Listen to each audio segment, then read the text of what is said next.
Media के सभी साथियों को सादर नमस्कार। आपका अभिनंदन, आपका धन्यवाद। भारतीय जनता पार्टी के वरिष्ठ नेता, पूर्व में प्रदेश अध्यक्ष रहे, ऊना के लोकप्रिय विधायक आदरणीय सपा सिंह सत्ती जी,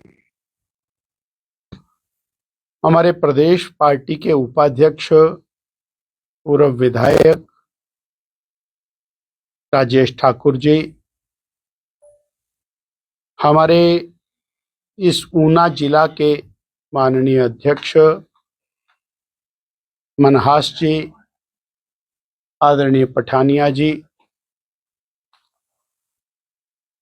आज एक अत्यंत महत्वपूर्ण विषय पर हम आपके साथ संवाद कर रहे हैं। पिछले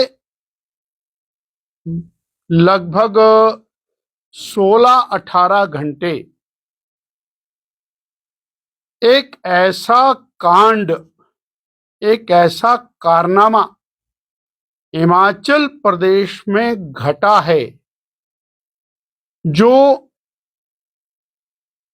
न भूतो न भविष्यति, न शायद पहले कभी हुआ होगा और शायद आगे भी नहीं होगा। जब कानून के रखवालों को कानून के रखवालों के साथ अपना राजनीतिक हित साधन करने के लिए लड़ाकर खड़ा कर दिया। वो लोग जो देश हित की परवाह किए बिना अंतरराष्ट्रीय स्तर के एक प्लेटफॉर्म पर, जहां भारत की छवि दुनिया में उभर रही थी, उस प्लेटफॉर्म के ऊपर भारत को बदनाम करने का जिन लोगों ने षड्यंत्र किया, जिन लोगों ने भारत की छवि को दुनिया के सामने तार तार किया, ऐसे लोगों को हिमाचल प्रदेश की मौजूदा सरकार ने संरक्षण प्रदान किया। यह न केवल निंदनीय है, अपितु अराजकता की इंतहा है।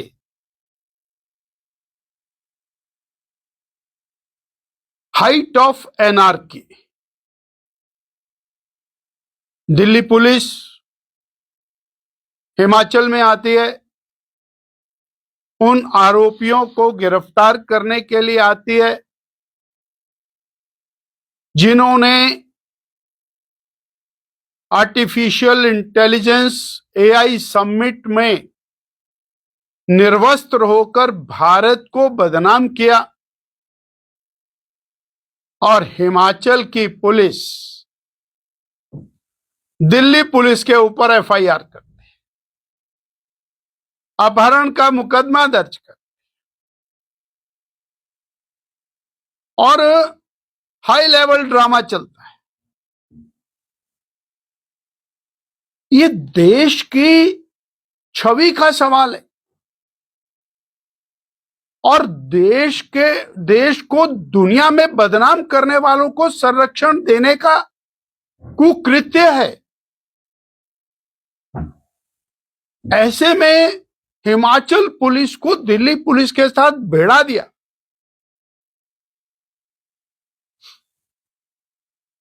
साढ़े तीन साल हो गए हिमाचल प्रदेश में कानून व्यवस्था की धज्जियां उड़ी, कोई पूछने वाला नहीं।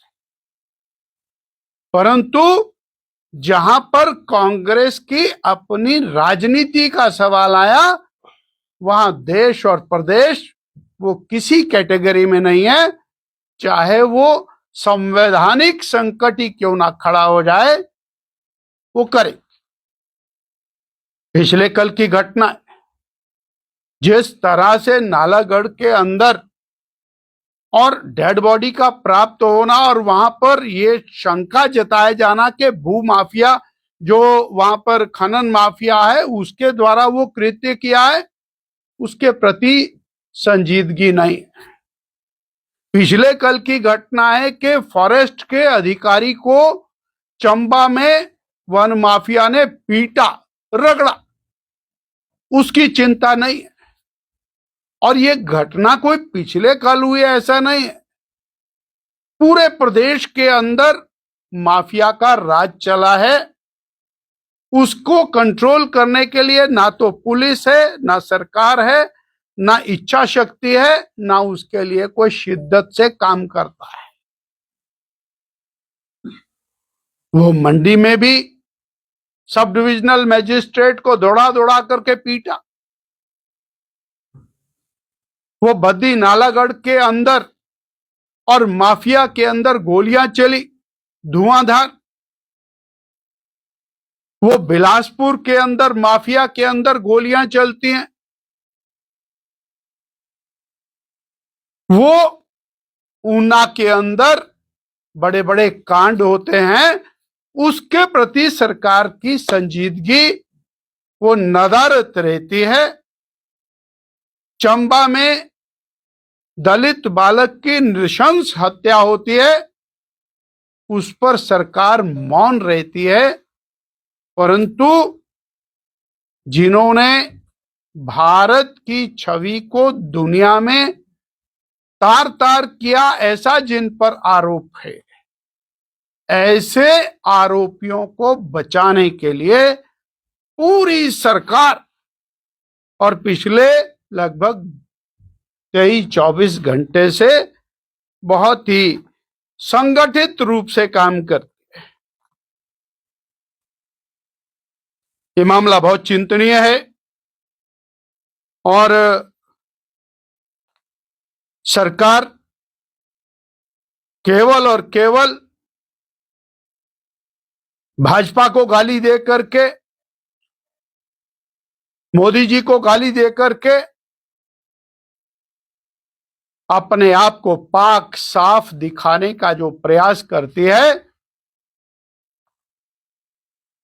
वो ज्यादा दिन चलने वाला नहीं है।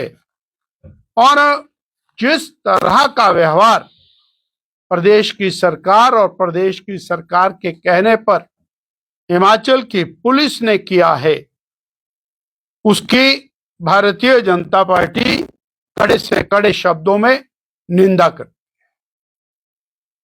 बिंदल जी, जैसा कि संविधान की कसम लेकर पद ग्रहण करने के बाद यूपी बिहार के आरोपियों को बचाने की कोशिश सरकार द्वारा की गई, क्या ये संविधान का गला घोटा गया?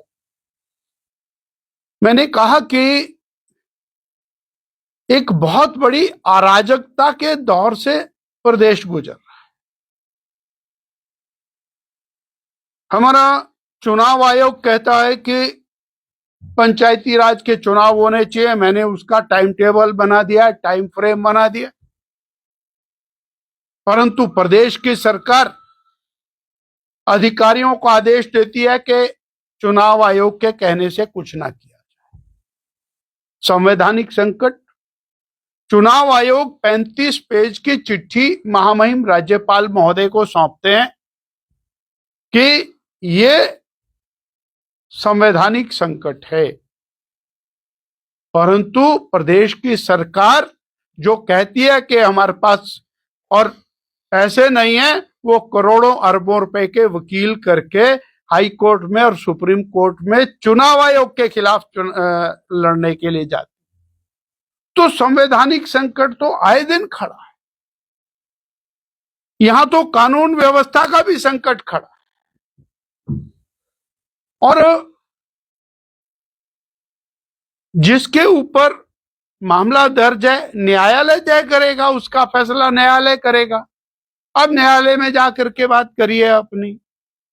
परंतु दो ऐसी शक्तियां, चाहे वो दिल्ली पुलिस है चाहे हिमाचल पुलिस है, दिल्ली पुलिस के साथ हिमाचल पुलिस को भिड़ा दिया।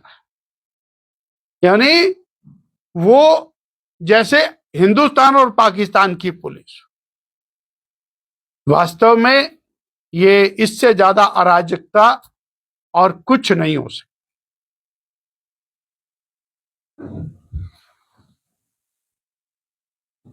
ठीक है, कुछ ज्वेलरी सिर्फ पहनी नहीं जाती, वो आने वाली पीढ़ियों की पहचान होती है। लेगेसी का मतलब सिर्फ साल नहीं होते, वो रिश्ते होते हैं जो वक्त के साथ और गहरे होते जाते हैं। वर्मा ज्वेलर्स का नाम सिर्फ एक ब्रांड नहीं, एक परंपरा है।